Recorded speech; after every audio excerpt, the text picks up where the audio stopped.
Bien, nous allons commencer.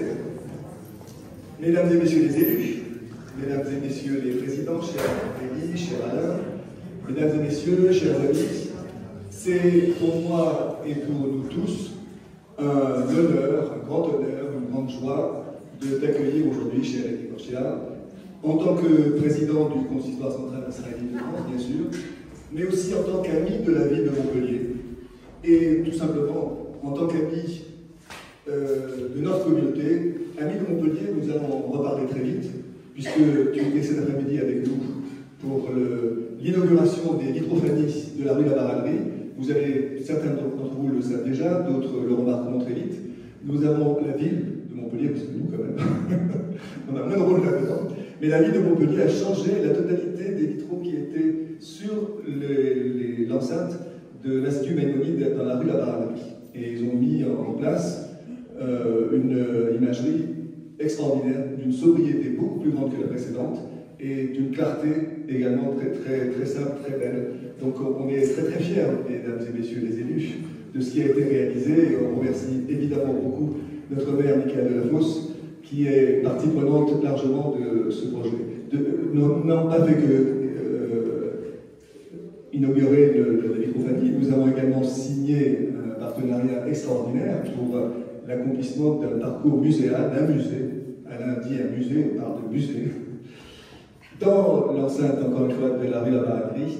Mais je pense que l'occasion nous sera donnée d'en reparler encore ce soir. Sachez que c'est signé et que, a priori, dans 5 ans, nous avons promis, monsieur le maire, et peut-être même avant, parce qu'il essaiera d'accélérer le projet, nous aurons un musée à Montpellier, autour du mikvé, sur un grand nombre d'objets du culte et de la communauté juive, à la fois médiévale et contemporaine. Bon, quelques mots très vite, cher Élie, pour dire combien ton engagement au service de la communauté juive de France est une source d'inspiration pour nous tous. Sous ta présidence, le consistoire a relevé des défis majeurs, culturels, éducatifs, sociaux, en préservant les valeurs de solidarité, les valeurs de transmission qui nous animent tous. La communauté juive de France traverse une période charnière marquée par des défis inédits. La montée des tensions sociales, les questions identitaires, les mutations de la société, la recrudescence évidemment des actes antisémites ces dernières années. Il nous appartient donc de réfléchir collectivement à l'avenir que nous voulons construire. Comment préserver notre héritage tout en nous adaptant aux réalités contemporaines. Comment renforcer les liens entre les générations, garantir la sécurité des institutions. Ces questions, bien d'autres, seront au cœur des échanges que nous allons partager aujourd'hui. Et plus qu'une conférence, c'est un véritable débat qui va s'engager, tant chacun d'entre nous, je pense, a des choses à dire sur un thème qui nous tient autant à cœur. Mais bien sûr, chère Élie, ton analyse, nourrie par ton expérience, ton profond attachement à notre communauté, nous ouvrira des pistes de réflexion précieuses. Comme d'habitude, lorsqu'on aborde les premières conférences de Maïmonide, je vous rappelle un programme de novembre très chargé. Outre donc cette conférence qui n'est pas tout à fait novembre, mais presque, nous avons un concert qui est prévu le 8 novembre prochain, un concert avec de la musique klezmer, avec des chants traditionnels séparables, l'ensemble Rosace. Donc venez nombreux parce que ce sera un moment magique dans le cadre de la programmation de Maïmonide. Nous avons également prévu le 18 novembre une conférence de Patrick Lugman, qui est avocat et président du comité français pour Yad Vashem, et qui va nous parler de l'antisémitisme aujourd'hui. Et puis nous avons évidemment le 29 et 30 novembre, je ne le répéterai jamais assez, le 6e salon du livre des mondes juifs, à la salle des rencontres de l'Hôtel de Ville, à partir de 15h30 le samedi jusqu'au dimanche 18h, avec de grosses pointures sur le plan littéraire et sur le plan français. Pierre Assouline sera là, Guillaume Werner, que beaucoup connaissent parce qu'il est souvent chroniqueur à la télévision. Il y a l'après-midi du dimanche, une personnalité qu'on ne peut pas ignorer, monsieur le grand rabbin Chaim Korsia, qui sera là avec Shoshana Buchomza pour parler du 80e anniversaire de la libération des camps, et notamment autour du livre Fragments de mémoire et autour du travail qu'a fait Shoshana sur les femmes d'Auschwitz-Birkenau. et notamment les femmes qui ont su se révolter à Auschwitz et comment elles sont revenues, ce qui était admirable. Voilà, donc un programme chargé, et on espère vous retrouver très nombreux là-bas. Je voudrais bien sûr dire un grand merci à Alain Zimmermann, notre président du consistoire régional, qui a rendu possible cet événement, et remercier chacun d'entre vous pour votre présence, votre engagement. C'est ensemble que nous écrirons les prochaines pages de notre histoire commune. Merci beaucoup.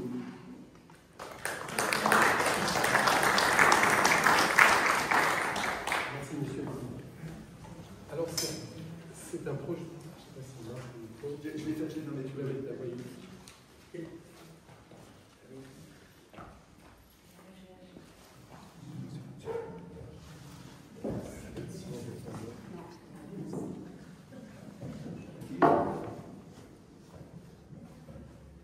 Alors, moi, j'ai dit que c'est un projet muséal sur l'histoire des Juifs du Languedoc.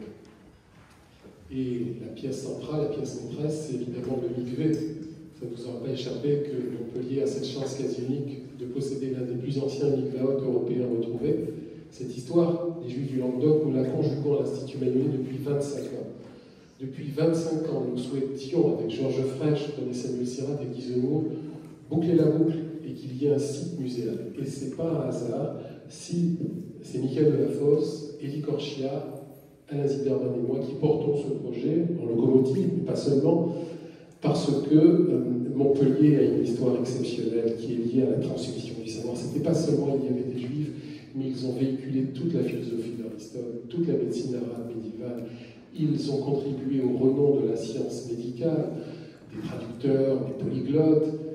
Don Profiat, peut-être le plus illustre. Il y a eu des controverses magnolidiennes, le Talmud a fleuri à Lunel, la Kabbale à Posquière. Bref, c'est un projet important que Michael a souhaité effectivement proposer en conseil municipal, qui a été présenté par Boris Bélanger, adjoint. Les nouvelles vitrophanies pour lesquelles j'ai travaillé dans étroite collaboration avec la ville pour les textes est une réussite, tant sur la forme que sur le fond.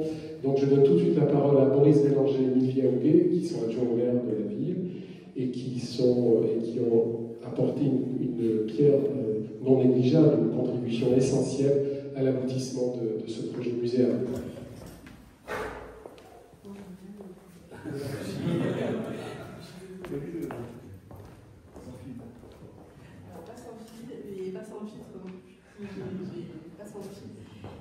J'ai pris des notes, je m'en excuse à l'avance si j'ai du mal à lire parce que j'ai un problème en plus à l'œil.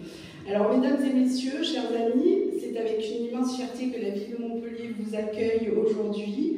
Nous sommes honorés d'accueillir Maître Élie Korchia, président du consistoire central israélite de France, et de partager un moment fort autour du thème « Les nouveaux défis de la communauté juive de France ».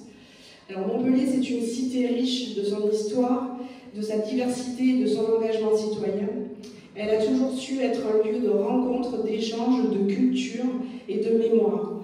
Accueillir cet événement au cœur de notre ville, c'est témoigner de notre attachement aux valeurs de fraternité, de respect et de solidarité. La ville de Montpellier est pleinement engagée, main dans la main avec les institutions de la communauté juive et de l'ensemble de nos associations pour porter ensemble un projet de vivre ensemble, de transmission et de culture. Nous sommes fiers de soutenir le travail de l'Institut Magnolite et du consistoire régional qui, par leur action, renforcent le lien social, préservent notre patrimoine et font vivre le dialogue entre toutes les composantes de notre vie. Les défis sont nombreux. Transmission des savoirs, mémoire, cohésion sociale, lutte contre toutes les formes d'intolérance. Mais c'est en nous unissant nos forces, en travaillant côte à côte, que nous pourrons avancer. Aujourd'hui, nous avons signé en effet la convention du projet muséal de l'Institut Maïmonide et du Mikvé, et aussi la nouvelle vitrophanie. Donc on est très heureux que ce projet ait pu avancer et voir le jour enfin. Donc votre présence à Montpellier, M. Korchia, c'est pour nous un encouragement, un symbole de partenariat renforcé entre la ville et la communauté. Et je vous souhaite à toutes et à tous une conférence inspirante, des échanges fructueux, un moment de fraternité partagée. Je vais terminer par Vive Montpellier, vive la République et vive la fraternité, mais je vais laisser aussi la parole à M. Bélanger qui s'occupe du patrimoine et qui a suivi tout le travail qui a été réalisé par les services et et par Michael Liancourt sur notamment la vitrophanie et le projet muséal. Merci. Je ne serai pas plus long, mais évidemment remercier Nicosia, Monsieur le Président et Messieurs les Présidents, Monsieur le Président de votre présence.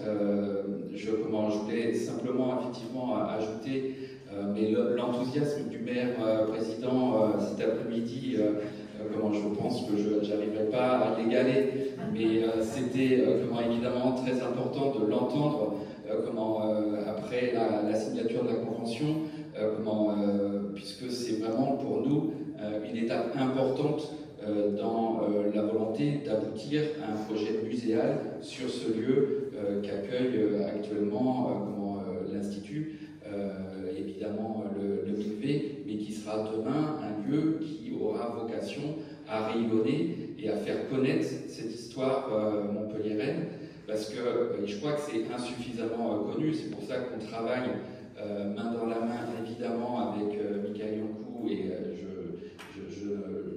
je le remercie évidemment infiniment pour le travail fourni, et avec toute l'équipe de l'Institut Maïmonide, pour enrichir ce projet-là. Ce projet, il est évidemment, comme l'a dit ma collègue Livia, c'est un musée qui va permettre de faire connaître ce lieu. La présence juive, évidemment, à Montpellier, son apport dans l'histoire de la ville, et évidemment, on va le relier avec un autre projet qu'on vient de déposer auprès du ministère de la Culture pour faire inscrire l'enseignement médical et notamment le patrimoine documentaire de l'enseignement médical depuis le XIIe siècle jusqu'au XIXe siècle dans la reconnaissance de tous les ouvrages et des archives qui sont à la fois des archives évidemment de la faculté de médecine, des archives aussi aux archives départementales et nos propres archives. Le maire rappelait évidemment la présence d'une cartulaire de Guillaume VIII qui donne la liberté d'enseignement pour permettre notamment aux médecins juifs venus d'Espagne pouvoir enseigner la médecine à Montpellier. Et donc, ce projet muséal, il va pouvoir permettre de montrer à la fois cet enseignement médical qu'on espère être reconnu par l'UNESCO, puisque le ministère de la Culture a accepté notre candidature que nous avons déposée il y a quelques semaines. Le ministère de la Culture va porter cette candidature française, donc c'est notre candidature montpelliéraine qui va devenir la candidature française auprès de l'UNESCO pour faire reconnaître ce patrimoine documentaire avec une valeur universelle, donc au monde entier. Donc ça c'est très important de l'avoir en tête, parce que pour la première fois, on va pouvoir porter cette ambition montpelliéraine à hauteur de l'UNESCO et donc du monde entier. Et dans ce lieu muséal, on va pouvoir aussi, à travers ces espaces, faire connaître cette histoire et pouvoir non seulement avoir cette ambition historique, mais aussi de rappeler l'apport de la communauté juive à Montpellier dans ce dialogue interculturel entre la ville, les communautés qui l'ont constituée, les échanges qui ont favorisé l'essor de la ville, notamment l'essor culturel, l'essor scientifique et l'essor de la ville dans ces années où, le maire le rappelait, quand la communauté juive était accueillie à Montpellier et a permis l'enseignement de la médecine, on a bien vu effectivement que c'était l'essor de la ville qui était permis, et quand les juifs ont été expulsés, on a bien vu que la ville perdait toute son influence. Donc c'est vraiment ça qu'il faut faire reconnaître. Je crois que c'est une ambition évidemment très forte de la ville de Montpellier, et évidemment c'est ce partenariat avec le consistoire qui va permettre d'alimenter ce projet et de pouvoir le faire vivre. Donc merci encore pour votre présence, pour permettre à ce projet de naître et pour pouvoir permettre de faire connaître l'histoire de Montpellier, l'apport culturel de la communauté à notre histoire et de pouvoir faire rayonner la ville de Montpellier. Donc merci beaucoup.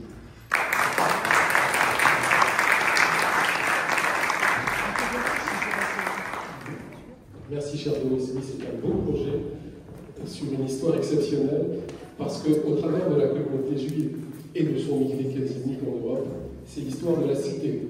L'ADN de Montpellier, c'est le milieu, mais c'est aussi et surtout la faculté de médecine. Et là encore, les juifs jouent un rôle important. Alors pour cette conférence-là, nous avons voulu avec Alain Zilberman, notre ami va vous présenter l'orateur de ce soir, qui est avocat, qui préside le Décennie du judaïsme français, président du Consistoire central israélien de France. Il va lancer la première question, je reprendrai le relais, puis ensuite vous aurez l'occasion de questionner Élie Korchia.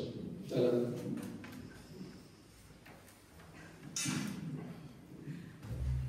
Bien, bonsoir à tous. Alors, quelques mots sur toi d'abord, Élie, très rapidement. Le consistoire central, la plus haute instance du judaïsme français, est l'institution créée en 1808 par Napoléon Ier pour administrer le culte israélite en France, dans l'Empire français et le Royaume d'Italie. Napoléon voulait organiser et contrôler le culte israélite sur le modèle de deux autres religions officielles qui sont le catholicisme et le protestantisme. Aujourd'hui, le consistoire est une institution représentative de la religion juive de France. Élie Korchia a été élu président du consistoire le 24 octobre 2021. Dans quelques jours, un deuxième mandat arrive. Vous êtes un jeune président du consistoire, puisque vous êtes né le 1er août 1971 sous le signe astrologique du lion, signe du feu, probablement promu à une belle destinée. À 54 ans, vous dirigez, administrez et représentez la communauté juive de France. Vous la représentez, mais aussi vous la défendez. Et qui mieux qu'un avocat pour nous défendre? Vous nous défendez, nous assistez dans tous les actes de la vie courante. Vous avez écrit un ouvrage intitulé « Un siècle d'avocat » en 2000. Vous avez servi votre communauté depuis de nombreuses années. Votre présidence du consistoire n'est pas le fruit du hasard. Vous avez été président de la communauté juive de Puteaux de 1998 à 2006. D'ailleurs, votre père était président de Puteaux avant vous. Secrétaire rapporteur du consistoire de Paris de 2006 à 2010. Président du Conseil des communautés juives des Hauts-de-Seine depuis 2009.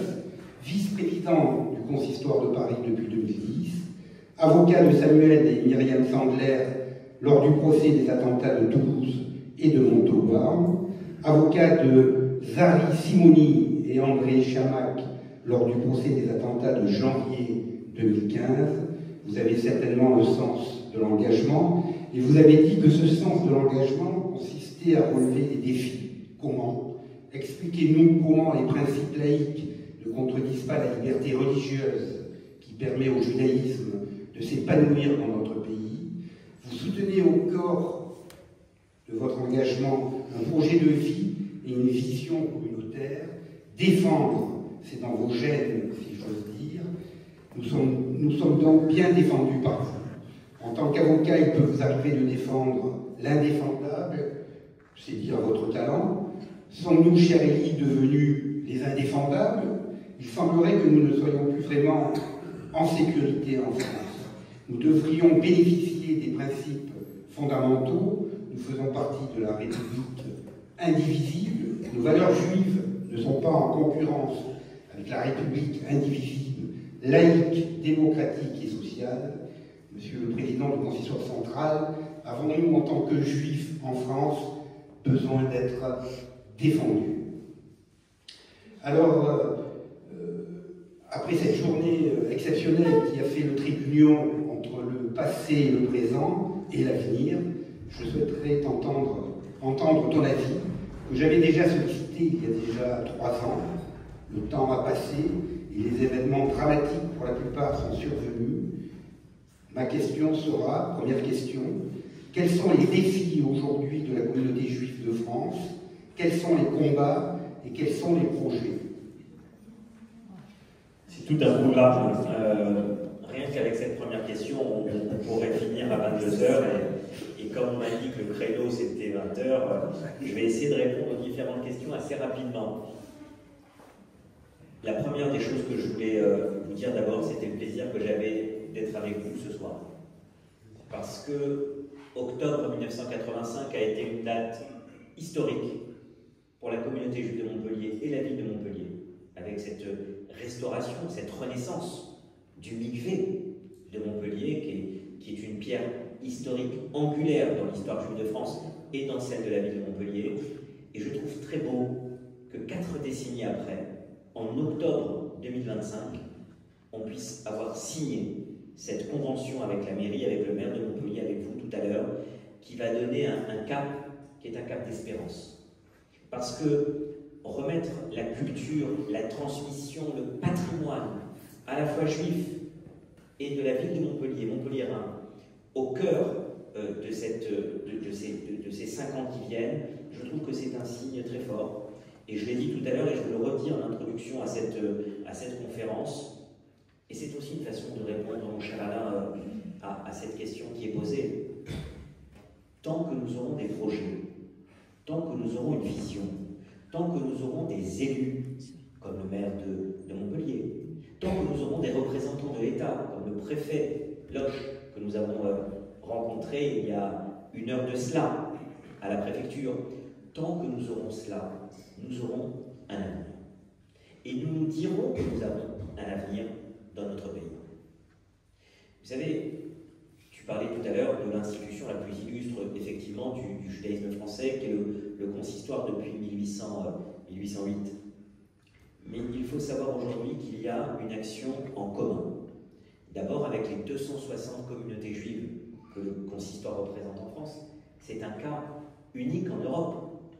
Non seulement nous sommes la 3e communauté juive au monde, aujourd'hui après Israël et les États-Unis, nous sommes la première en France, mais il faut savoir que ce modèle républicain, cette architecture qu'a voulu Napoléon et qui s'est développée depuis 217 ans, c'est quelque chose d'incroyable.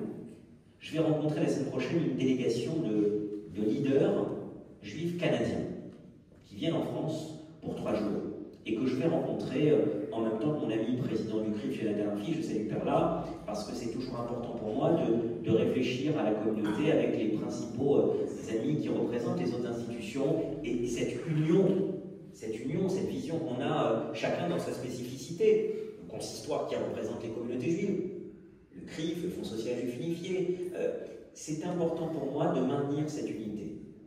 Et que dans les sujets stratégiques, les périodes historiquement compliquées, comme actuellement, chacun ne parte pas dans une direction différente. On se parle, on communique ensemble, et c'est pour moi quelque chose de fondamental. Et pourquoi je vous dis ça?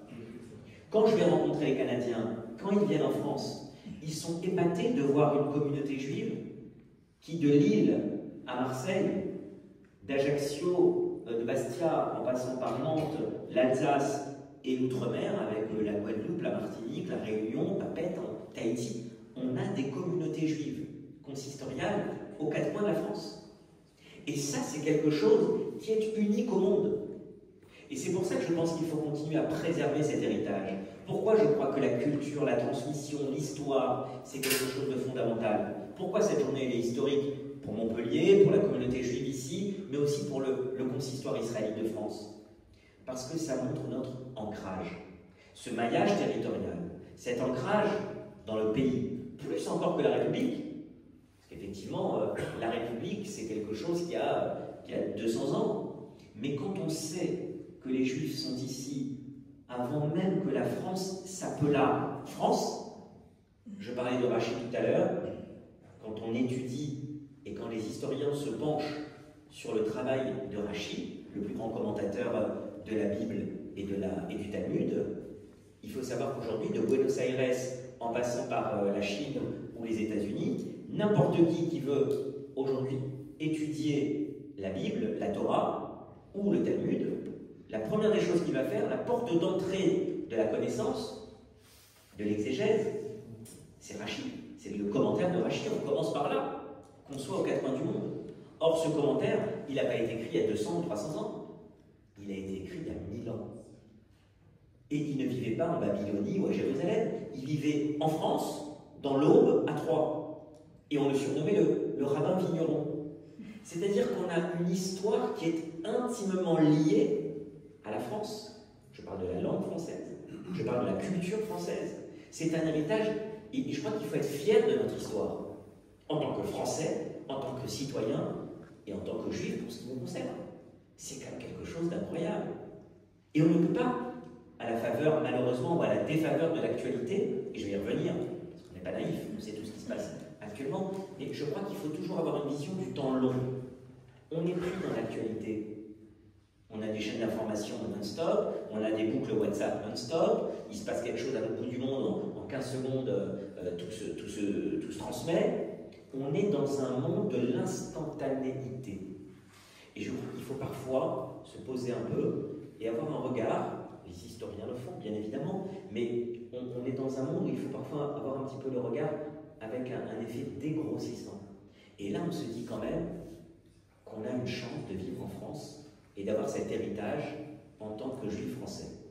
Et je le dis parce que quand je vous parle de 260 communautés juives, Montpellier, mon ami la présidente de la Grande Motte, mon ami président de Nîmes, mon ami président de Narbonne. Cette force, c'est notre union. Nous sommes différents et nous sommes similaires. Pourquoi? Parce qu'on a une même vision. Faire vivre la communauté juive de France dans la République. Et vous voulez que je vous dise, pour répondre à cette question, c'est ça le combat de demain. J'ai fait la précédente conférence que j'avais pu faire après mon élection, nous étions avant le mois d'octobre 2023. Nous étions dans un autre monde. Nous étions dans un autre monde. Ce qui s'est passé le 7 octobre 2023 n'est pas simplement un marqueur historique pour le Proche-Orient, pour le Moyen-Orient. C'est un marqueur historique pour le monde entier. Parce qu'en deux mots, c'est quoi?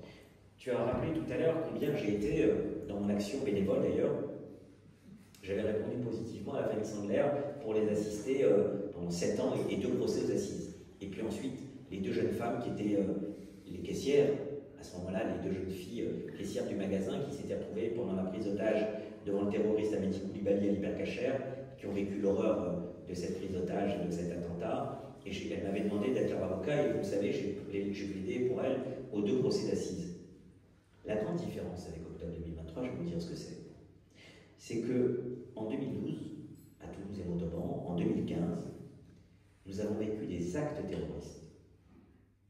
Novembre 2013, il y a une remarquable série qui va sortir sur France 2 sur le trauma et comment on se répare face à un trauma comme ont vécu les otages du Bataclan. C'est un acte terroriste. C'est terrible, mais ce sont des actes. Ce qui a été commis en octobre 2023 en Israël par les terroristes du Hamas, c'est un acte de guerre terroriste dans un pays. Et ça change tout. Parce que ce qu'on a vécu depuis, c'est un pays qui s'est défendu face à une organisation terroriste et avec une inversion accusatoire, ce que nous n'avions pas eu, nous, par exemple, en France, quand on a connu nos attentats qui nous ont touchés et qu'on a attaqué Daesh, personne ne remettait en question l'attaque de la France pour bombarder les terroristes de Daesh. Et là, on a eu une inversion accusatoire où finalement, les agressés du pogrom, qui se sont défendus dans cette guerre douloureuse, difficile, avec des terroristes qui ne sont pas une armée conventionnelle, évidemment, qui se servent d'une population civile d'une façon cynique et horrible, ce qui a entraîné beaucoup de morts. Et évidemment, chaque mort à Gaza civil est à déplorer. C'est une souffrance. Mais il faut bien savoir que lorsqu'on combat des terroristes, on n'est pas dans une guerre classique. Et que ce qui s'est passé finalement depuis 2 ans, c'est que des juifs français, ou plutôt des Français de confession juive, ont été essentialisés non plus en tant que Français, mais en tant que Juifs. Et qu'il y a eu une instrumentalisation de ce conflit pour faire finalement du Français de confession juive, non plus un Français, mais un Juif. Juif, soutien d'Israël, Soutien d'Israël, soutien d'un génocide. Et ce syllogisme complètement fou a finalement réussi à percuter les esprits. Et notamment ce qui m'inquiète aujourd'hui, et c'est un des combats, quand je parle de défi aujourd'hui, c'est un des combats pas seulement pour les Français juifs, mais je crois pour tout le monde, c'est cette jeunesse qui pour une partie aujourd'hui se radicalise beaucoup plus qu'avant. Et ça c'est un danger où nous devons être particulièrement, face auquel nous devons être particulièrement vigilants. Parce que cette jeunesse-là d'aujourd'hui, une partie de la jeunesse, ce seront les adultes de demain, ce seront les responsables, les actifs de demain. Et ça, c'est quelque chose qui m'interpelle et sur lequel nous devons être particulièrement vigilants. Donc, le premier combat, mon cher Alain, je crois que c'est la lutte contre l'antisémitisme, qui se nourrit aujourd'hui principalement de la lutte contre l'antisionisme primaire. Et cette lutte contre l'antisémitisme, c'est quelque chose qui est important pour nous demain. Et je crois qu'un des moyens de combattre ce fléau, c'est la connaissance, la culture, notre histoire commune, notre communauté de destin. Parce que si on comprend que nous inscrivons dans les valeurs de la République et qu'on combat les extrémismes, c'est aussi la première des solutions finalement pour amener un peu d'espérance face à l'antisémitisme actuel. Merci, cher maître. Vous parliez du 7 octobre, qui s'inscrit dans le cadre du triste conflit israélo-palestinien, israélo-arabe. Mais c'est avant tout un pogrom. Et l'histoire diasporique juive en regorge. Les exactions, l'horreur que l'on a pu voir et qui a été rappelée avec le collectif du 7 octobre à Montpellier, avec Roger Torgeman il y a quelques mois. Ce n'est pas sans rappeler le pogrom de Yash de Roumanie, le pogrom de Bucarest, et même l'histoire médiévale que l'on convoque régulièrement, et pour des temps éclairés, comporte aussi des temps obscurs. Il y avait des émeutes anti-juives en Provence, certes, ce n'était pas le Languedoc. Donc, vous voyez où je veux arriver, à la plus vieille du monde, l'antisémitisme. Vous représentez l'institution peut-être la plus noble, la plus vénérable du judaïsme français, qui a été voulue par Napoléon au lendemain de la Révolution française, mais l'histoire des Juifs en France remonte à des temps immémoriaux. Il y a toujours eu de l'antijudaïsme. Aujourd'hui, l'antisémitisme, effectivement, se part de nouveaux atouts, on prend de nouveaux habits. Il y a eu la négation de la Shoah, le trop-plein de Shoah, l'antisionisme, et je souhaitais vous questionner sur la jeunesse. Être antisémite, c'est être à la mode. On travaille sur... Il faut travailler sur TikTok. Nous, à notre niveau, modestement, avec la série Harari, c'est pour toucher la jeunesse par le biais de YouTube. Avec Roger Perrin, on a travaillé aussi, et Radio Aviva, sur comment toucher cette jeunesse. Selon vous, cher Monsieur le Président, comment changer les mentalités chez ces jeunes qui défilent des fois dans la rue avec des slogans qu'ils ne maîtrisent pas? La haine du juif, c'est à la mode. Oui. D'abord, ce qui est important de dire, c'est que lorsqu'il y a une direction dans les universités, dans les grandes écoles, qui prend la mesure du phénomène et qui combat le phénomène, la situation est remédiable. Il ne faut pas se dire c'est un mouvement de fond, comment on va faire. Je vous donne un exemple typique. Prenez ce qui s'est passé à Sciences Po. On a eu des dérives à Sciences Po au cours de ces 2 dernières années qui étaient totalement incroyables. Inimaginable.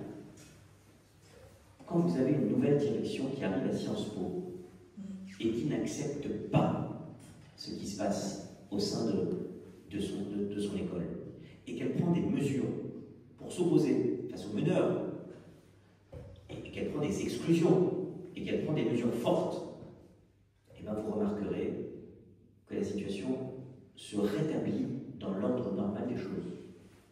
Je crois qu'en fait, et je vais vous dire une petite phrase que j'avais utilisée dans une de mes plaidoiries au procès des attentats de Toulouse et Montauban. J'avais rappelé une phrase écrite par Kamel Daoud,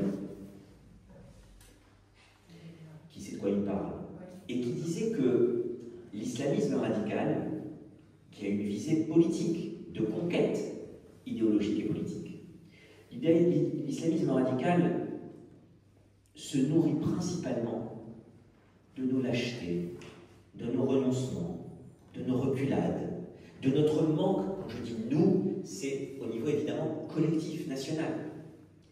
Il se nourrit principalement de cela. c'est sur ces petits renoncements qu'il avance. Et quand je vous parle de l'exemple de Sciences Po, je peux vous dire qu'à partir du moment où la direction de l'école Sciences Po a changé et où elle a pris des mesures plus fermes, on a vu une évolution positive. On a été reçu par exemple avec le Grand Rabbin de France, moi-même et le président du CRIF, lors des derniers mois, à une commission d'enquête, une commission de proposition parlementaire sur l'antisémitisme dans les universités. Ça a débouché sur une proposition de loi, c'est pas resté des paroles vaines, une proposition de loi qui devrait nous permettre prochainement de mieux lutter au sein des universités contre ce phénomène. On ne peut pas accepter qu'aujourd'hui on ait des étudiants qui soient essentialisés en allant à la fac, en ayant le nœud au ventre, en allant travailler le matin à l'université, en passant des examens, en étudiant. On ne peut pas accepter qu'ils aient le nez au ventre simplement parce qu'ils sont juifs. Dans notre pays, en France, en 2025. Qu'ils n'aient pas révisé, à la rigueur, et qu'ils aillent passer le concours en disant « j'ai pas bien révisé la matière », je peux comprendre, on l'a tous vécu. Mais on ne peut pas imaginer qu'un étudiant aille à la fac le matin, le nœud au ventre, simplement parce qu'il a peur d'être invectivé parce que juif. Et ça, c'est vraiment quelque chose qu'on a expliqué aux sénateurs, qu'on a expliqué aux députés, et je suis heureux que nous ayons eu cette proposition de loi qui devrait aboutir. Je crois qu'on n'en est plus, et ça, je finis là-dessus, je crois que nous n'en sommes plus au constat et aux commentaires. On n'a pas arrêté de constater et de commenter. Je crois qu'à un moment donné, en dehors du constat et du commentaire, on a besoin d'actions concrètes. Et on a besoin aujourd'hui, dans le milieu politique, dans le milieu universitaire, on a besoin de propositions concrètes qui nous permettent de mieux lutter avec des actions qui soient à même de renforcer la lutte. Et soyons très clairs, ça passera par une trilogie. La prévention au niveau éducatif, scolaire, universitaire. Quand vous vous rendez compte qu'aujourd'hui, ce ne sont plus seulement des étudiants qui subissent cela, ce ne sont plus seulement des lycéens qui subissent cela, ce ne sont plus seulement des collégiens qui subissent cela. On a des enfants en primaire, en CE2, CM1 ou en CM2, qui sont pris à partie dans des cours de récréation dans l'école publique française en disant « toi, tu es un juif » et qui se font molester. On en est là. Donc, je crois que la première des raisons, ce sera, et le premier des combats, ce sera la prévention au niveau scolaire. Ensuite, on a, il ne faut pas se tromper, la prévention au niveau policier, les arrestations, les plaintes. Et vous savez que les plaintes sont beaucoup plus suivies, avec un suivi beaucoup plus fort au niveau des plaintes, grâce à l'action du ministère de l'Intérieur et des commissariats. Donc, les plaintes et les poursuites. Et enfin, la troisième chose, vous le savez bien, c'est la judiciarisation. Et si je ne veux pas vous faire un tableau sombre, si je vois la bouteille à moitié pleine, depuis le mois d'octobre 2023, depuis ces 2 dernières années, la justice française a compris que le fléau de l'antisémitisme devait être combattu aussi par rapport à des peines plus fortes, plus fermes. Et je dois reconnaître, il y a des confrères éminents dans cette salle, moi, on doit reconnaître aussi qu'il y a des sanctions, des peines qui sont plus à la mesure de ce qu'est la lutte contre l'antisémitisme par rapport à des peines qu'on avait pu connaître dans le passé. Donc tout n'est pas noir, il y a aussi des motifs d'espérance avec une plus grande vigilance. On n'est plus dans le déni de la chose, on analyse la chose, après on a perdu beaucoup de temps, on a pris beaucoup de retard et il y a du retard à rattraper. Merci Maître. Alors, une deuxième question, chère Élie. Que t'inspire ce renouveau antisémite en France? Est-ce d'ailleurs un renouveau? Ou alors une bête immonde qui s'est réveillée avec de nouvelles formes, peut-être? L'antisémitisme a toujours existé. On l'a connu. Sa forme a changé. C'est comme un virus qui a muté. On avait l'antisémitisme, pour reprendre les 50 dernières années, on a connu l'antisémitisme des années 70, rappelez-vous, 80, par exemple au sein de la communauté juive, on a créé le service de protection de la communauté juive après l'attentat de la rue Copernic. Et le début des années 80, c'est Copernic, c'est la rue des Rosiers, mais si j'ose dire, c'était un antisémitisme avec des attentats, déjà évidemment islamistes, mais qui venaient de l'étranger, sur notre sol. Si j'ose dire, ce sont des actions et un antisémitisme exogène. qui arrivaient de l'étranger et qui commettaient des actions chez nous. D'ailleurs, vous voyez bien que 4 décennies après, il a fallu attendre pour que des auteurs de l'attentat de la rue des Rosiers, qui étaient au Proche-Orient, puissent être expulsés. Le risque qu'on a eu, majeur dans notre pays, depuis 2012, il faut bien comprendre que le cap essentiel, le marqueur idéologique, le marqueur historique, c'est mars 2012. C'est la Fermera. C'est Toulouse et Montauban. Je l'ai souvent dit et je le redis ce soir. Toulouse et Montauban, la Fermera, c'est l'an zéro du terrorisme islamiste qui frappe dans notre pays en étant non plus exogène, mais endogène. Chez nous. Des personnes qui sont nées en France, qui ont grandi en France, et qui tout à coup tuent des Français pour ce qu'ils représentent. Et quand je vous dis qu'on est une partie intégrante de la problématique actuelle, et que ce n'est pas que les Français juifs qui sont concernés, c'est toute la France. C'est nous tous, en tant que citoyens, qui sommes touchés. Prenez mars 2012. Le terroriste frappe qui? Il frappe quoi? Il frappe d'abord à 3 reprises. Toulouse, Montauban, Toulouse. Ibn Ziaten, Imad, un militaire, des militaires à Montauban, et on finit la trilogie, la sombre, la funeste trilogie d'attentats par les Juifs qui sont frappés dans une école à Toulouse. On frappe la liberté, parce qu'en s'attaquant à des soldats, le terrorisme veut toucher à des personnes qui se battent au nom de la France pour défendre la liberté. Et donc, en attaquant des soldats, on veut toucher à ce qui fait l'intégrité de la défense française, de la liberté de nos soldats. C'est pour ça qu'ils tuent à Toulouse et Montauban des soldats. Et ils représentent quoi aussi, ces soldats? Ils se battent aussi pour la fraternité entre les uns et les autres. La preuve en est, il a visé des soldats chrétiens, des soldats musulmans. Il n'y avait pas de distinction quand il a tiré dans le tas à Montauban. Et d'ailleurs, Imad Ibn Ziaten, le premier assassiné à Toulouse, le 12 mars 2012, c'est un musulman. Et sa maman, Latifa, avec qui nous étions au procès des attentats, va aujourd'hui dans tous les collèges, dans les lycées, comme Samuel Sandler, et je dédie ces quelques mots à Samuel Sandler le faisait, comme Samuel Sandler allait dans les lycées.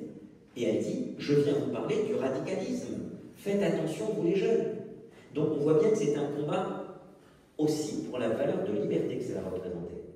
Et puis on finit par tuer des juifs et des enfants, pour la première fois depuis la Shoah, dans une cour de récréation.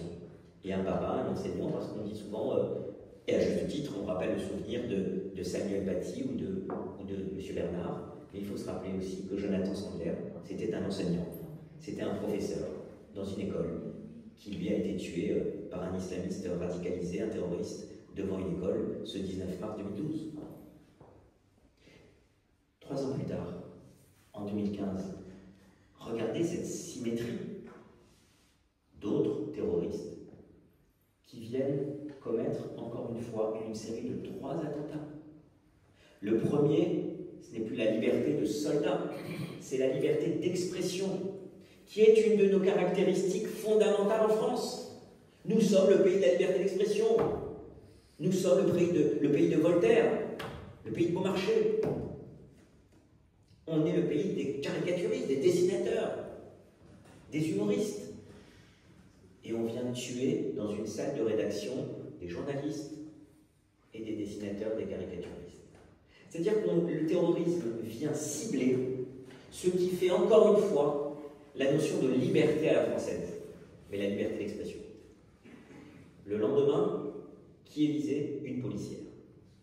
Et là aussi, vous comprenez bien comment on est toujours dans cette notion d'atteinte à nos libertés. Une policière, c'est-à-dire quelqu'un qui représente les forces de l'ordre. Et regardez ce parallélisme tragique. Je vous disais tout à l'heure, 3 attentats et le dernier, si j'ose dire, dans la pyramide des terroristes, pour parachever leur œuvre funeste et macabre, on attaque des juifs en 2012. Et là, ils attaquent des juifs en 2015. Le troisième attentat de cette trilogie en 2015, c'est quoi? C'est le Père Cacher. Et encore une fois, on vise des juifs pour ce que nous représentons, cette fraternité, cette liberté à la française, qu'ils ne veulent pas voir, qu'ils contestent, qu'ils veulent annihiler. 4 morts à l'école aux Aratora en 2012, 4 morts dans le magasin Hypercacher. Et un des échecs, si je puis dire, c'est de voir ces 2 jeunes femmes qui viennent me voir après le procès des attentats de Toulouse et Montauban, qui me disent « On veut vous prendre, vous, comme avocat, en vue du procès aux assises. » Et je dis au procès aux assises cette phrase. J'avais conclu ma plaidoirie en première instance en disant que c'était un échec pour nous tous. Que ces 2 jeunes filles soient parties entre 2015 et le procès en 2020, qu'elles soient parties vivre finalement à l'étranger, en Israël. Pas parce que je contestais qu'elles allaient vivre en Israël, loin de moi cette idée. Mais je disais que finalement, les jeunes filles françaises qui ont été tellement traumatisées qu'elles ont dû partir vivre ailleurs pour se sentir en paix, c'était un échec pour nous. Et j'avais dit cette phrase aux assises, j'avais dit que l'ironie de l'histoire avait fait que ces 2 jeunes femmes de 20 et 22 ans avaient vécu une scène de guerre ce jour de janvier 2015 dans un pays réputé en paix, et elles vivaient désormais en paix dans un pays réputé en guerre. Il n'y a pas la guerre encore d'octobre 2023. Et ça, c'est aussi une des raisons que nous devons avoir en tête. Ce combat contre l'islamisme radical, c'est un combat pour toute notre génération. Parce que ce combat n'est pas seulement... Évidemment, les Français juifs sont aux avant-gardes du combat parce qu'ils ont été visés. Mais les soldats, les journalistes, tous ceux qui ont été visés, ceux du Bataclan, qui ne sont pas sans nous rappeler les jeunes en Israël qui faisaient la fête et qui dansaient au festival de musique Nova et qui ont été décimés. C'est 10 Bataclan ce qui s'est passé au festival Nova en octobre 2023. Ce sont les mêmes valeurs qu'ils veulent assassiner. Et il n'y a pas de différence entre Daesh, l'État islamique ou le Hamas. C'est la même idéologie. Et ceux qui aujourd'hui aux extrêmes essayent de nous faire passer des terroristes pour des résistants, avec ce que le terme de résistant pour nous, dont les parents, les grands-parents ont vécu la période de la Seconde Guerre mondiale, c'est quelque chose d'éminemment condamnable et qu'on doit condamner. Donc, pour reprendre cette question que vous me posez, je crois que le combat contre l'antisémitisme, nous le connaissions, il est en train d'être modifié, il est en train de changer, mais c'est le même combat. C'est le combat contre la haine de l'autre, c'est le combat contre ceux qui veulent être dans l'exclusion. Et nous devons continuer à marteler nos principes, la valeur de la République, la valeur de la laïcité qui nous protège, c'est le 120e anniversaire cette année de la loi de 1905. Nous avons toujours été les bons élèves de la loi de 1905. Nous avons toujours dit, cette loi, la laïcité, ce n'est pas quelque chose contre les religions, c'est quelque chose qui préserve le bon exercice des cultes pour ceux qui croient ou qui ne croient pas. On a tous le droit de croire. Et c'est pour ça que je crois que tant que nous défendrons les valeurs de laïcité, de république et celles qui sont notre triptyque républicain, face à ceux qui voudraient aujourd'hui être dans la radicalité, eh bien je crois que nous gagnerons. Ce combat, je crois qu'à la fin, nous gagnerons. Je vous le dis sincèrement. Mais il est dur. Il est dur parce que nous avons en face des gens qui utilisent d'une façon cynique tous les moyens, notamment depuis 2 ans, tous les moyens possibles pour essayer de nous stigmatiser et de nous essentialiser. Et ça, il faut faire très attention à ça. Parce que si on va sur cette voie de la radicalisation, je pense que la France, pas seulement les Juifs, la France, notre pays tout entier, aura de gros dangers devant. Merci, Monsieur le Président. Peur, repli sur soi, radicalisation, certains parlent même de monter des périls avec des parallèles. Dans les années 30, c'est un petit peu hâtif. Le monde aujourd'hui semble manquer de gens de paix. Comment l'expliquez-vous? Et comment y remédier?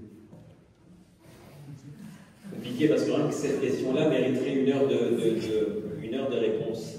Et les questions que vous me posez sont des questions avec des implications très puissantes, auxquelles il est difficile de répondre brièvement parce que ce serait ne ne pas répondre brièvement, mais répondre de façon superficielle. Je crois que nous devons continuer à porter nos messages. Vous parlez de paix. Aujourd'hui, nous avons un problème de paix sociale dans notre pays. Regardez le climat social, le climat politique, le climat économique. Nous avons une période de doute. Et dans toutes ces périodes de doute, toutes ces périodes où le climat social et économique est difficile, et politique, eh bien ce sont dans ces périodes de doute que les extrêmes, les radicaux, ceux qui ont des positions très radicales, finalement ont un discours qui prospère. Ça a toujours été le cas dans le passé. Prenez tout le XXe siècle, à chaque fois ça a été comme ça.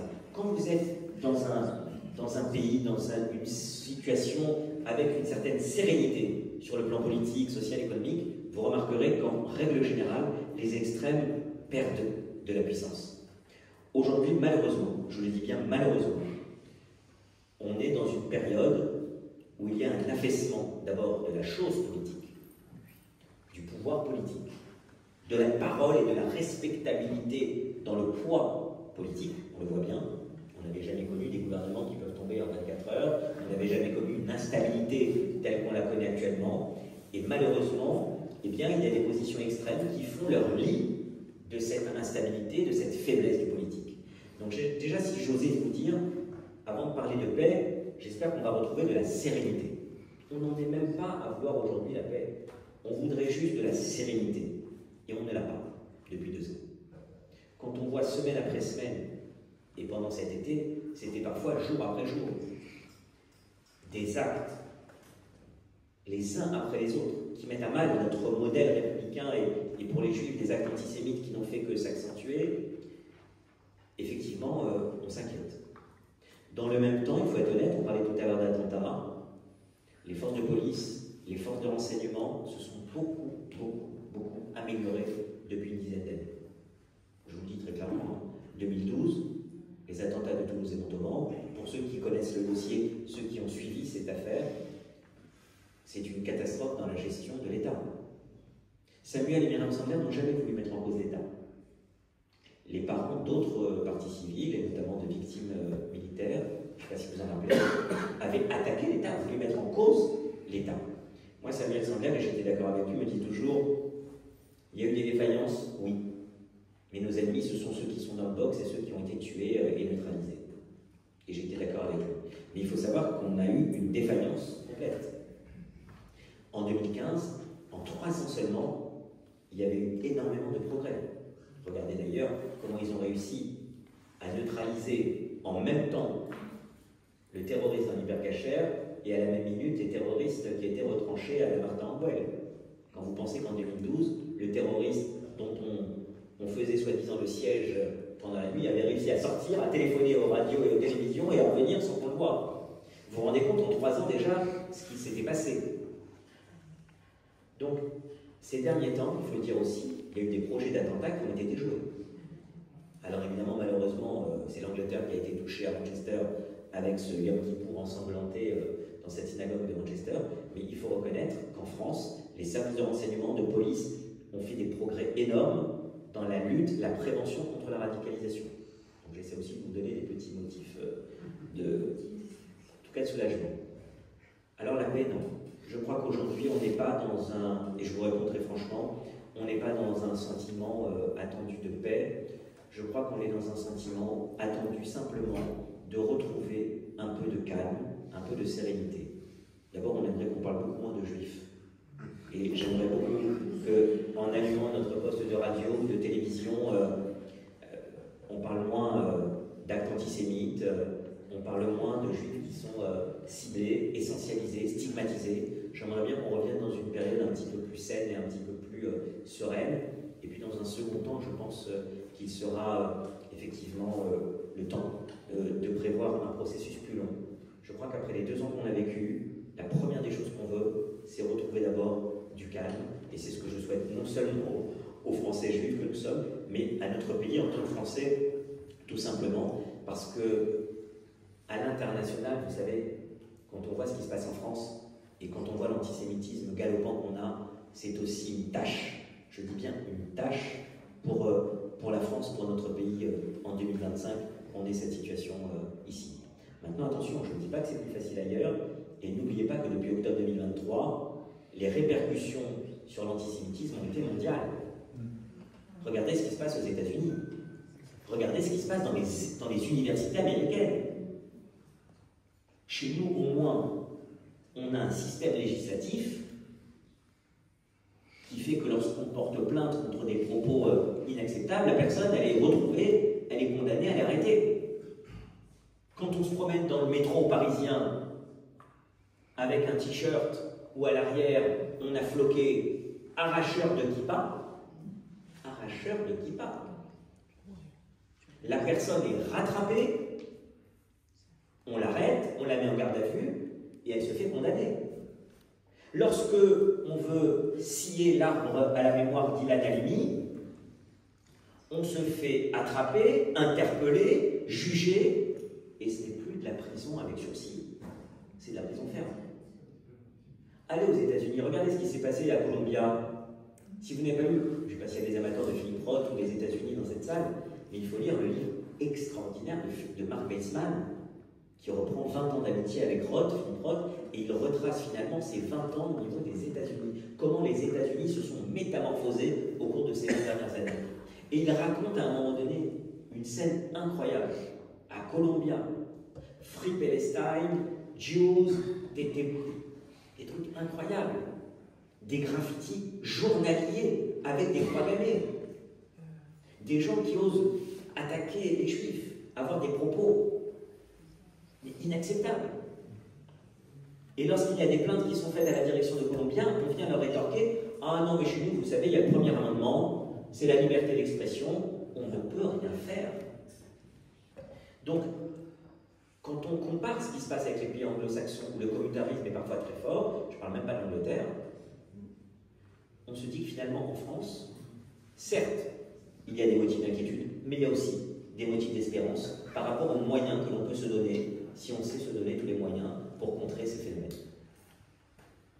Merci Maître. Alain, une dernière question, après on donnera la parole à la salle. Alors moi je te la pose quand même, malgré l'espoir que tu nous donnes. Je suis toujours optimiste, moi, c'est naturel. Moi c'est mon côté askénaze.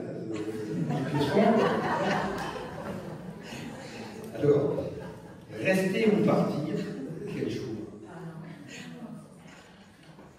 C'est son côté ashkénaze. Hein, Je suis à moitié, ça va.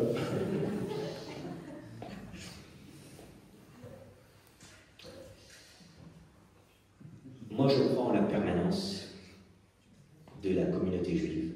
Et je vous le dis très sincèrement, quand je vous ai fait ce petit panorama par rapport à ce qui se passe dans les autres pays, je pense que nous avons deux communautés juives qui vont et qui doivent rester fortes. À part Israël, bien évidemment. Outre-Atlantique, ce sont les États-Unis. En dehors des vicissitudes. Et en Europe, c'est la France. Et quand je vous parlais tout à l'heure de ces 260 communautés juives à travers le pays, et de cette force du maillage territorial, de cette histoire multiséculaire que nous avons, je vous parlais de ça parce que, Alain, plus je traverse le pays tout entier, d'une région à une autre région, nous étions à Metz, j'étais à Metz dimanche dernier pour une magnifique cérémonie dans la grande synagogue de Metz restaurée. Là, je suis avec vous aujourd'hui, je serai prochainement dans une huitaine de jours, je pars à Strasbourg en Alsace. On a quand même une force, une puissance, non pas une puissance symbolique, nous continuons à être intégralement dans la cité, nous continuons à vivre dans la cité, nous continuons à porter les valeurs de la République. Et je crois que finalement, quand je vois parfois des personnes qui viennent me voir, soit dans mon cabinet, parce que c'est une mission bénévole passionnante, mais c'est une mission bénévole, le fait d'être au consistoire, et donc dans mon exercice professionnel, je vois souvent des personnes qui viennent, non juives bien sûr, et qui me disent, vous savez, on a bien conscience que ce pourquoi vous vous battez, c'est ce pourquoi on doit nous aussi se battre. Parce qu'on est dans le même bateau. Quand on parle de l'islamisme radical, quand on parle de tout ce qui fait la négation aujourd'hui de la vision à la française que nous avons dans notre pays, du bien vivre à la française, du vivre ensemble à la française, je crois que cette lutte, ce combat, on le mène. Alors certains, peut-être, parfois, ne veulent pas parler. C'est ce que certains nomment la majorité silencieuse. Mais je crois qu'en fait, on a un combat commun. Et je crois sincèrement que nous le gagnerons, ce combat. La seule question, c'est que j'aimerais qu'on ne mette pas trop d'années pour le gagner. C'est ça la véritable question. Donc pour répondre à ta question, évidemment, typiquement ashkénaze et un petit peu angoissé, je la comprends. Et c'est vrai que les 2 dernières années, je dis ça sous le ton de la boutade, mais je comprends bien que ces 2 dernières années ont été quand même extrêmement difficiles et je ne nie rien. Mais je reste optimiste parce que je sais que les valeurs qu'on porte, ce sont les valeurs qui, à la fin, nous feront gagner. Et puis, quand on parle de judaïsme, je n'oublie pas quand même que ceux qui voulaient exterminer les juifs, ou combattre les juifs, ou annihiler ce qui fait la force du judaïsme, au cours des derniers millénaires, en général, ont perdu à la fin. Et que les juifs, même si nous sommes un petit peu comme Astérix et Obélix, nous sommes un petit peu les armoricains de l'histoire, nous sommes une petite tribu finalement qui continue à exister, ben, nous sommes quand même encore là, quand beaucoup de nos ennemis ne sont plus là. Donc je reste encore optimiste. Merci.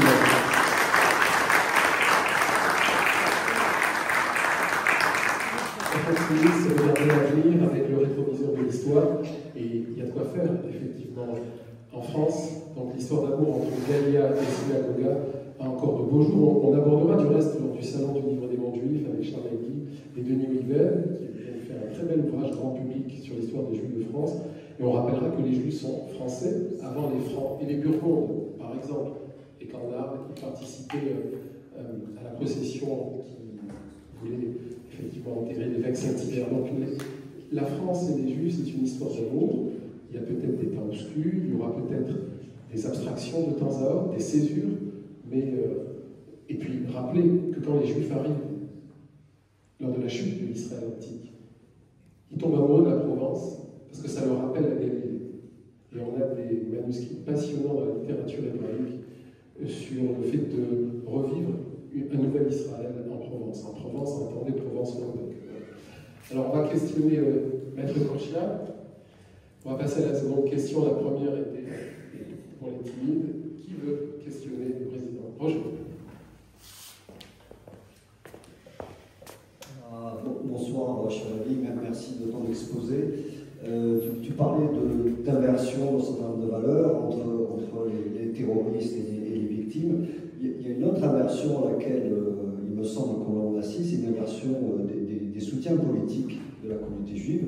Traditionnellement, les plus ardents défenseurs de la lutte contre l'antisémitisme étaient plutôt à gauche, sur l'échiquier des formations politiques françaises. Aujourd'hui, force est de constater que ce support vient souvent de la droite, voire de l'extrême droite. Les compositions politiques, les alliances ont fait que parfois on s'est retrouvé avec des élections où on devait choisir au deuxième tour entre la France insoumise et le Rassemblement national. Ce débat, il a beaucoup perturbé la communauté juive française parce qu'on connaît notre histoire et donc on sait toutes les réticences par rapport au soutien du Rassemblement national. Donc voilà, quelle est ta vision par rapport à ce débat qui a vraiment beaucoup perturbé la communauté juive?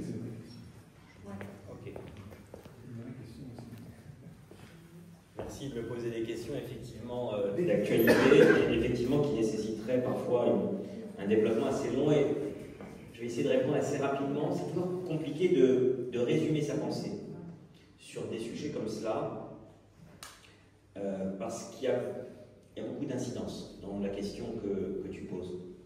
Je vais essayer de vous la résumer, ma pensée. J'ai dit que le monde n'est plus le même depuis le 7 octobre 2023. Je l'ai dit très clairement aussi, la radicalisation de la France insoumise, et je ne généralise pas, mais en tout cas de beaucoup d'élus de la France insoumise, la radicalisation de certaines déclarations, de certaines positions, a fait qu'aujourd'hui, nous savons qui sont nos principaux ennemis. Je le dis clairement, ça n'engage que moi, mais je pense qu'en ce sens-là, je me fais quand même ce qui est un peu mon rôle, le porte-voix, le porte-parole des présidentes et présidents de communautés que je représente et qui me demande de parler dans leur nom. Donc nos ennemis, aujourd'hui, principalement, se situent à l'extrême gauche de l'échiquier politique. Et effectivement, du côté de la France insoumise. De là à dire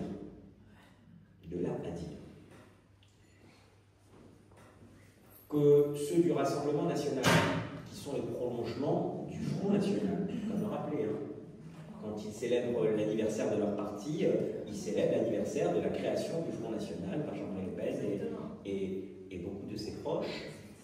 Et il faut regarder, d'ailleurs, pour ceux qui ne l'ont pas fait, regardez la série documentaire que vous trouvez sur LCP, qui s'appelle À l'extrême, sur le Front national, comment il a évolué, comment il a été géré. Je crois, si vous voulez, qu'il y a d'un côté de nouveaux ennemis, et il y a ceux qui se présentent comme nos nouveaux amis.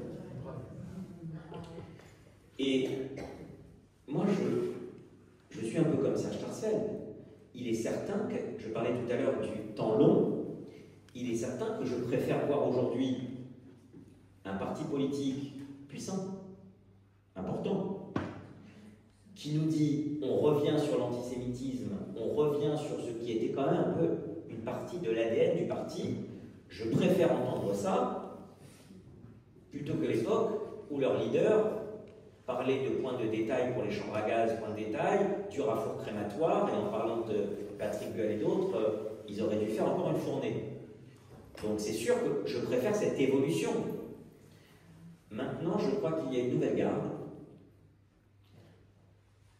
Il y a une présidence du Rassemblement national qui a compris, mieux que personne, qu'elle devait dédiaboliser son parti, pour reprendre des expressions qui circulaient au niveau du Rassemblement national, qui a compris qu'il y avait un plafond de verre aussi idéologique, ce n'était pas que la seule chose, mais aussi idéologique avec l'antisémitisme au niveau du Rassemblement national, qui a voulu gommer tout cela. Et puis, il faut être clair, ils ont eu une chance incroyable, notamment depuis ces 2 dernières années, c'est que finalement, la radicalisation de LFI et de leur chef, Jean-Luc Mélenchon, les a finalement rendus respectables, et ils sont aujourd'hui, à l'égard de beaucoup de Français, au même niveau que la droite des années 80 ou 90. Et donc, du coup, le Jean-Marie Le Pen, provocateur, haineux, condamnable des années 80, est devenu aujourd'hui le Jean-Luc Mélenchon, leader de LFI en 2023, 2024, 2025. Et donc, effectivement, il y a, on le voit très clairement, un changement de regard au niveau extrême droite. D'ailleurs, quand on continue à parler d'extrême droite et d'extrême gauche, je sais que certains viennent me voir et me disent « Mais, Monsieur le Président, pourquoi vous continuez à parler des extrêmes ?» Aujourd'hui, il n'y a qu'une extrême, elle est à gauche, c'est LFI. Et donc, j'entends bien tout cela, mais je crois que, et je réponds très sincèrement, je crois qu'il y a encore, et on l'a vu aux dernières législatives, on l'a vu dans les dernières élections, vous avez vu certains candidats du Rassemblement national, quand même, avec des comportements très condamnables. D'ailleurs, ils les ont virés rapidement des listes, et il y avait même eu un des responsables du parti qui s'était fait licencier pour avoir eu un casting qui laissait qui devait être revu. Je crois que c'est un parti qui a beaucoup encore à faire en interne, je vous le dis très sincèrement. Et je crois qu'il faut avoir encore une grande prudence. Je crois qu'il n'y a pas de vote juif. Pour ceux qui s'interrogent parfois, on vient me dire « Alors, Monsieur le Président, il y a un vote juif ?» Non, il n'y a pas de vote juif. Vous savez, les juifs, tout à l'heure, il faut être logique. Je ne peux pas dire que nous sommes foncièrement, viscéralement, intrinsèquement français et liés à l'histoire de notre pays, et vous dire en même temps, il y a un vote juif, ça n'aurait pas de sens. Pas du tout. Nous, on regarde ce qui se passe, on voit ce qui se passe. Alors effectivement, parfois on est à l'avant-garde, donc on a vraiment une susceptibilité. C'est un peu comme le canari dans la mine, comme on dit. On voit ce qui va se passer avant les autres. Mais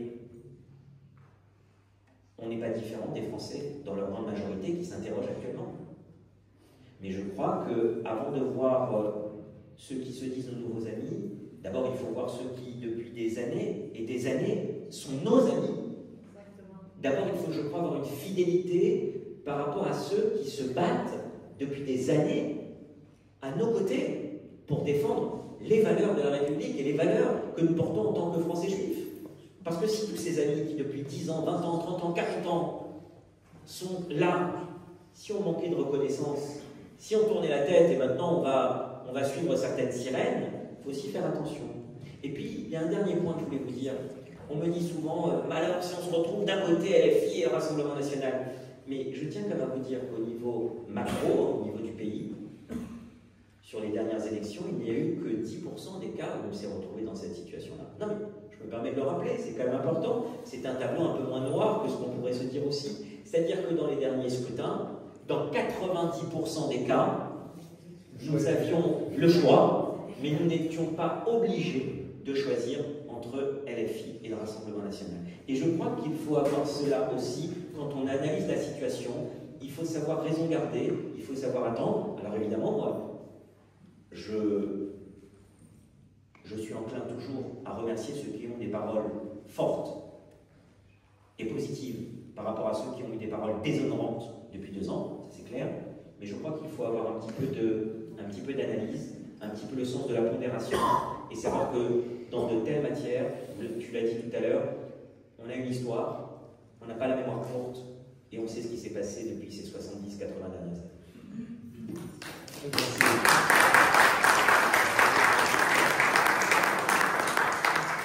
L'histoire l'a démontré, l'actualité aussi, les extrêmes sont au jour. On peut regarder Rima Hassan saura le donner. D'autres questions, Clara?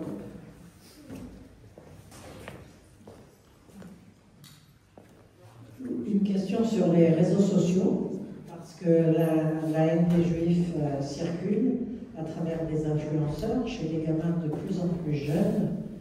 Est-ce qu'il est envisagé de s'organiser tous ensemble, toutes les associations, pour, il y a déjà chacun fait bien sûr, mais avoir une offensive, entre guillemets, sur les réseaux sociaux?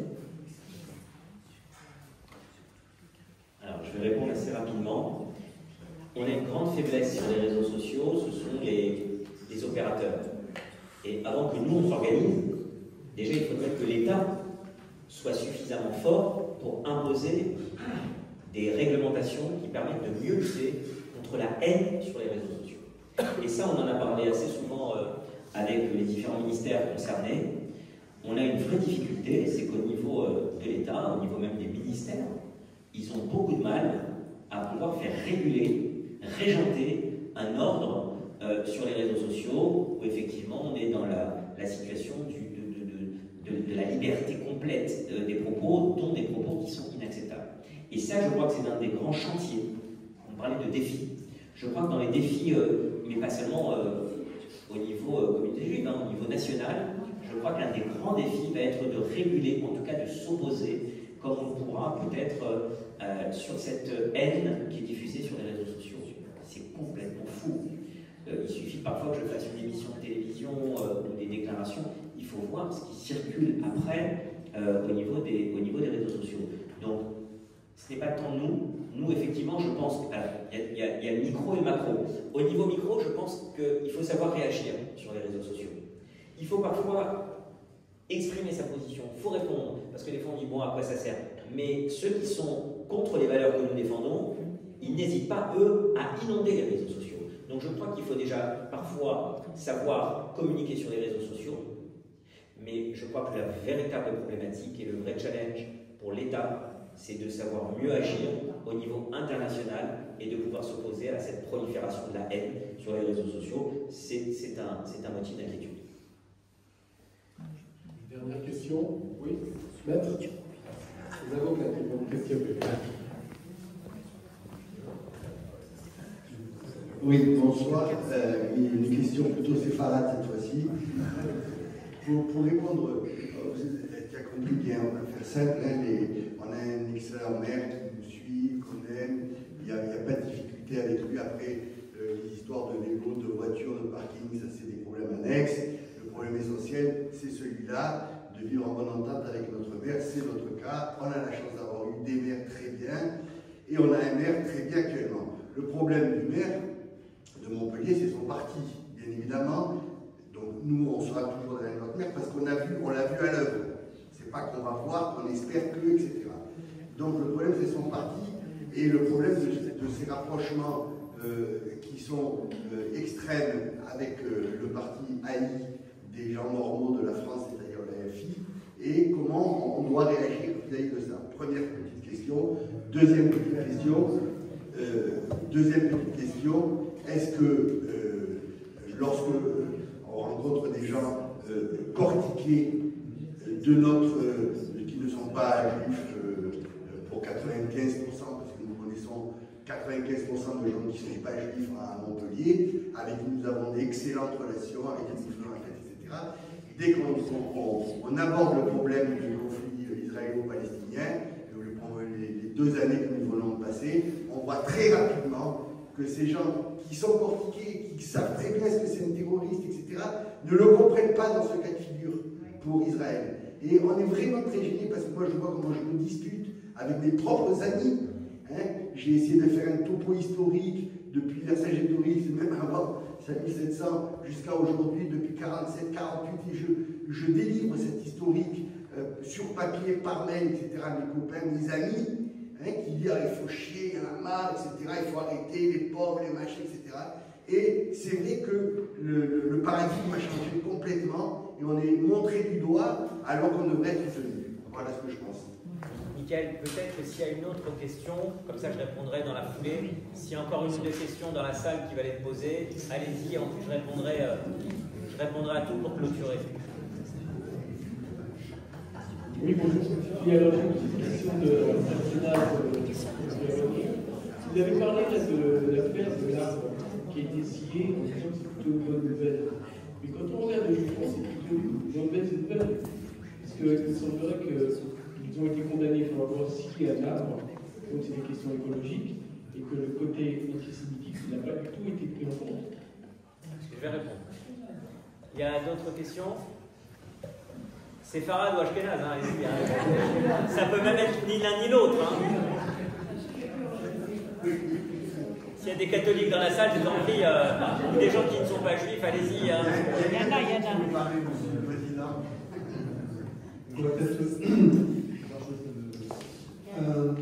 Du coup, une question, en fait, d'une part, vous remercier en fait, sur certains aspects, en fait, qui sont essentiels, en fait, parce que si on est attaché, comme Michael en fait, le rappelait, en fait, à notre histoire en fait, française, c'est aussi parce qu'on est attaché à des valeurs, en fait, et des valeurs d'universalisme à la française, au-delà de la laïcité, d'universalisme.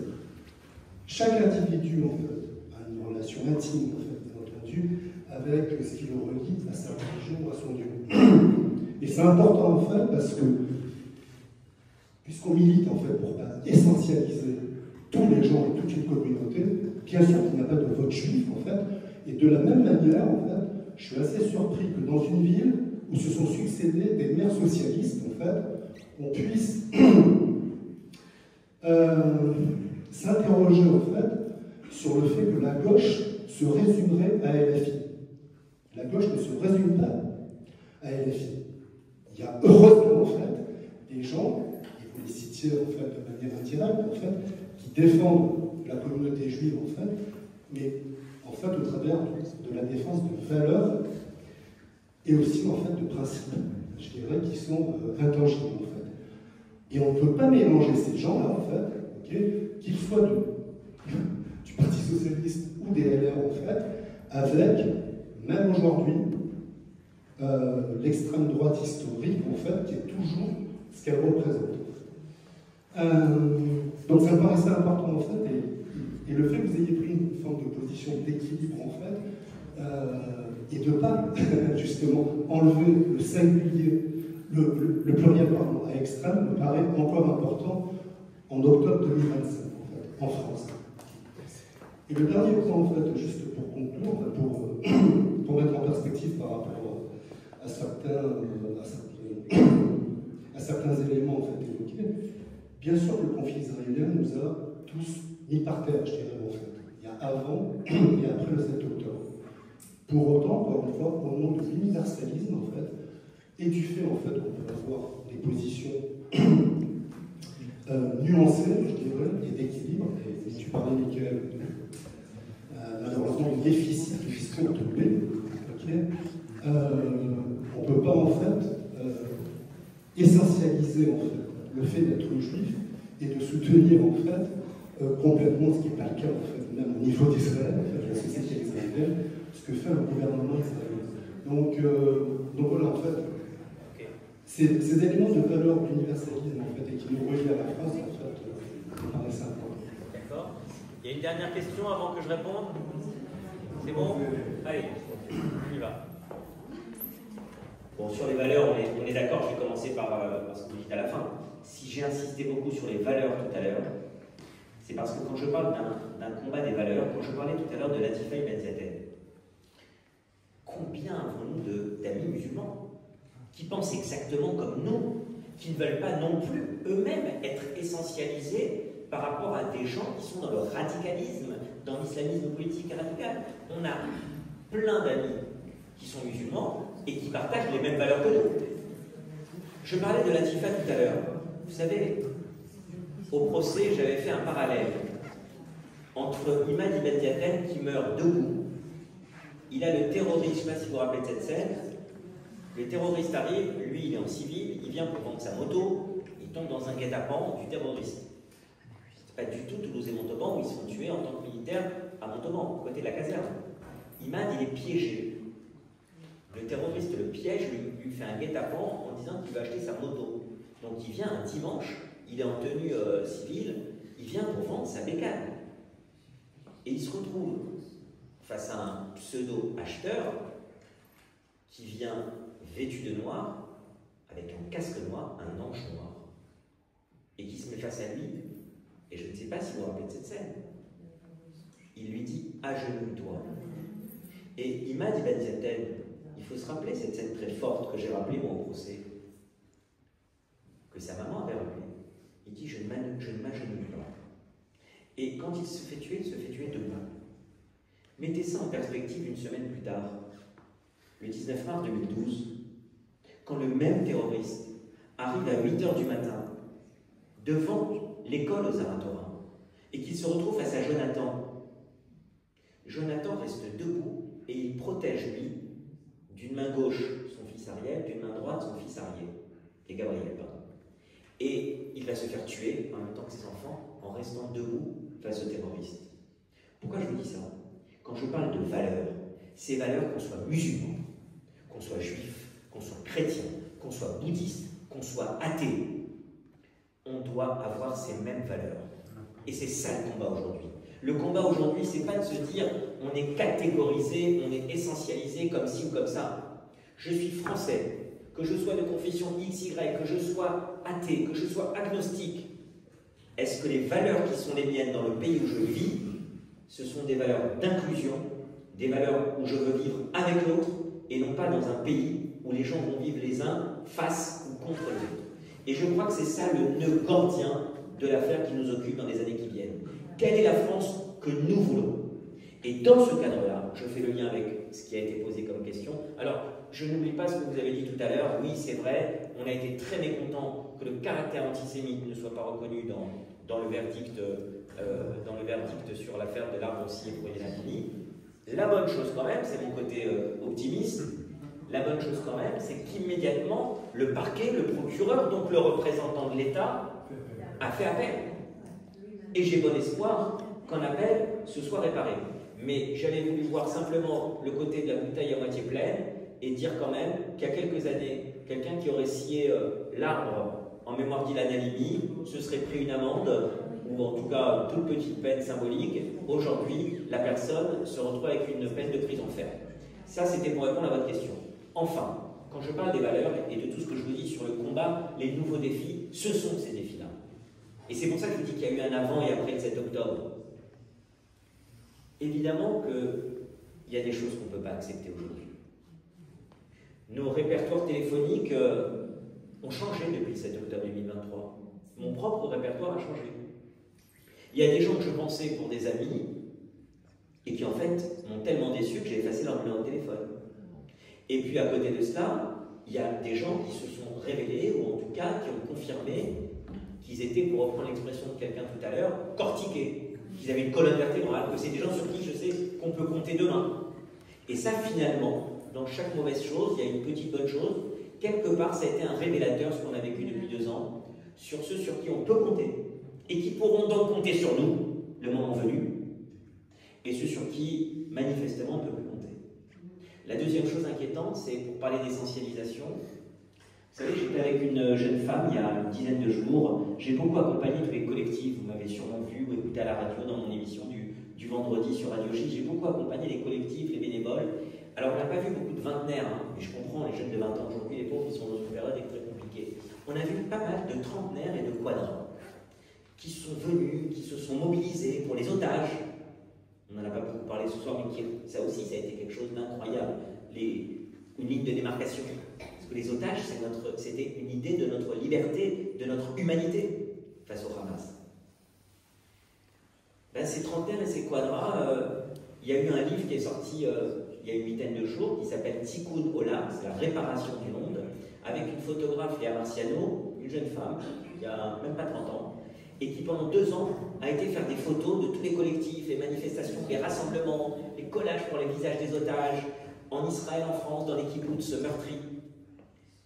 Et pourquoi je parle de ça? À un moment donné, dans son témoignage, elle parlait lors de la soirée de présentation du livre que j'ai soutenu, et puis quelqu'un lui dit, mais en dehors de cette action de bénévolat, de militantisme que vous avez faite pour les otages, pour les collectifs de bénévoles, comment ça se passe pour vous aujourd'hui?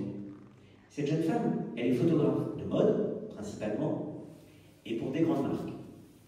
Et elle m'a dit une phrase qui m'a glacé. Elle a dit à un moment donné, bah moi, vous savez, c'est un petit peu compliqué. Parce que voilà, j'ai 30 ans, je gagnais bien ma vie, les sociétés me demandaient.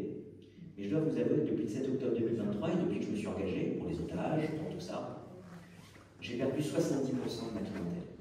70%. Et elle a eu cette phrase terrible, elle a dit, parce que maintenant, beaucoup de sociétés ne me regardent plus comme artiste, ou comme femme, ou comme photographe. Ils me regardent comme une juive, et ils m'assimilent au conflit israélo-palestinien. Et ça, je crois, pour répondre à ce qu'on dit tout à l'heure, que c'est une des vraies questions. Il faut lutter pour ne plus être dans la stigmatisation et l'essentialisation. Ça, c'est ce que je voulais vous dire. Et puis pour terminer, tu parlais du maire, du Parti Socialiste, etc. J'ai parlé des gens qui se sont comportés comme des soutiens, des amis, et je vous parlais de la reconnaissance tout à l'heure pour certains élus, qu'ils soient socialistes, qu'ils soient de Xavier Bertrand dans le nord de la France, à des élus du sud, à des élus de l'est ou de l'ouest. J'étais à Metz avec François Grosdidier, par exemple, le maire de Metz, qui, dès après le 7 octobre 2023, a mis sur sa mairie le visage des otages et a dit « Je n'enlèverai cette pancarte que le jour où les otages seront rendus à la liberté. » Bon ben voilà, à un moment donné, on sait sur qui on peut compter ou pas. Moi, ce qui m'inquiète, et c'est ce que j'ai condamné, c'est... Alors les gens de notre génération, plus ou moins, ce soir, je vois à peu près...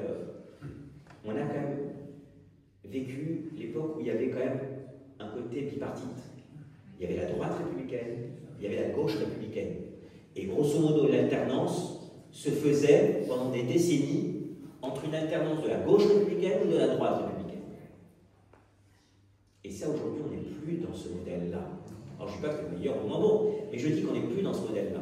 Et que dans le nouveau modèle, le modèle où cette incertitude, cette instabilité a fait que les extrêmes ont pris du poids. Ce qui est très inquiétant, c'est qu'à gauche, LFI est devenu le parti dominant, intellectuellement, dans les postures.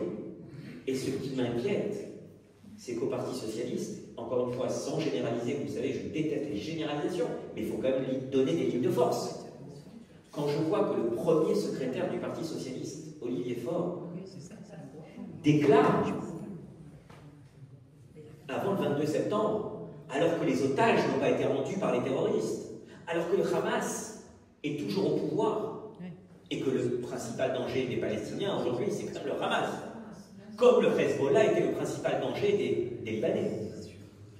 Quand vous avez toujours ce parti qui n'est pas démilitarisé, qui est encore au pouvoir, et que les otages n'étaient pas rendus, et il vient nous dire, je demande à ce que toutes les mairies de France puissent arborer le drapeau de la Palestine. Alors que nous, quand même, on est d'abord attentifs à ce que s'il y a un drapeau sur une mairie, c'est le drapeau de la France. Et moi, pour moi, il ne devait y avoir aucun autre drapeau, pour être très clair. Quand vous voyez cette déclaration-là que j'ai condamnée, j'ai expliqué à cette occasion que le grand danger aujourd'hui, notamment pour un parti tel que le Parti Socialiste, avec une telle déclaration de son leader, c'est cette porosité entre LFI et le Parti Socialiste. Alors, heureusement, il y a encore, au sein même du Parti Socialiste, des personnes qui disent « Non, non, pas en mon nom, moi je ne suis pas sur cette ligne-là », et qui ne veulent pas, finalement, par un calcul cynique, essayer de courir derrière LFI. Je pense que ceux qui courront derrière LFI courront à leur perte au niveau politique. Et ceux qui sauront garder des lignes forces et des lignes et des valeurs, pour reprendre votre terme, fortes, eh bien ceux-là, peut-être pas à court terme, parce que malheureusement les politiques parfois voient des calculs électoralistes à court terme. Mais sur le moyen terme, ceux-là, finalement, se sortiront victorieux, et j'y crois encore, contrairement à ceux qui aujourd'hui sont à l'extrême gauche.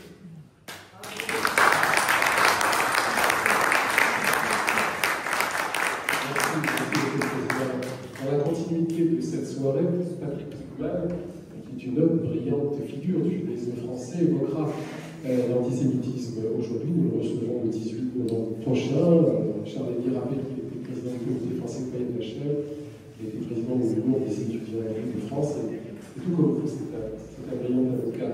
Alors, le mois d'octobre était fort dense, vous l'avez vu, après la table ronde sur la jeunesse de Montpellier avec Michael Delafosse, des archivistes, des historiens, la venue de Benyamis, spécialiste de la laïcité la semaine dernière. Aujourd'hui, la matérialisation de cet espace muséal grâce à Michael Delafosse et Corchia, entre autres à Nancy Berman, et cette belle conférence de Nathalie Corchia, le mois de novembre, vous le verrez, est pas mal. Le concert avec l'association Chrétien et Culture, concert de musique klezmer, musique aussi, il y aura aussi des accents arabo-andalous, c'est toute l'itinérance diasporique qui sera représentée. Nous recevons Patrick Pigman et en point d'ordre de ce mois de novembre, la 6e édition du Salon du Livre des Mondes Juifs, et comme le rappelait son président, le président de Sepharim et de Maïmonide, de Amo Rabbi Corsia, de New Even, Shoshana Bokobza et d'autres. Donc vous voyez qu'on n'a pas le temps de s'ennuyer à Maïmonide, et n'oubliez pas que depuis toujours nous concilions la foi et la raison, et que nous n'aimons pas être. Au Moyen-Âge, on n'aimait pas ceux qui étaient tels médico-centrés, et bien nous aussi, on a l'esprit ouvert, et on œuvre pour la fraternité et le vivre ensemble. Merci, chers